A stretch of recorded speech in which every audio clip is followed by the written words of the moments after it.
যদি ফেসবুক থেকে dollar income করতে চান, ফেসবুকে যদি আপনাকে সফলতা আনতে হয়, তাহলে অবশ্যই এই ফেসবুকে আপনাকে মনোযোগ দিয়ে কাজ করতে হবে। ফেসবুক থেকে যে ভিডিওগুলা আপনার আমার সামনে যে সাজেস্ট করে, এই সাজেস্ট করা প্রতিটা ভিডিওতে সুন্দর করে একটা লাইক, একটা কমেন্ট করার চেষ্টা করবেন। তাহলে আপনার ভিডিওগুলো সাজেস্ট ফরিওতে যাবে। আর আপনি যদি সেই ভিডিওগুলোতে লাইক দিছেন কিন্তু কমেন্ট করছেন না, তা আপনার ভিডিওগুলো কিন্তু সাজেস্ট ফরিওতে যাবে না।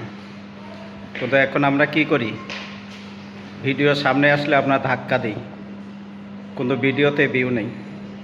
ভিডিওতে আপনি ভিউ কীভাবে পাবেন? আপনি অন্যজনের ভিডিও দেখেন না, অন্যজনের ভিডিওতে আপনি লাইক কমেন্ট করেন না, এই জন্য আপনার ভিডিওতে আপনি ভিউ পাচ্ছেন না, আপনার ভিডিওতে আপনি রিচ পাচ্ছেন না, আপনি এঙ্গেজমেন্ট পাচ্ছেন না। আমি বলি যে ভাই, মনোযোগ দিয়ে ফেসবুকে কাজ করেন, ইনশাল্লাহ এই ফেসবুক থেকে আপনি লাখ লাখ টাকা ডলার আপনি ইনকাম করতে পারবেন, যে ডলারের মাধ্যমে আপনার সফলতা আসবে, আপনি দ্রুত এগিয়ে যেতে পারবেন।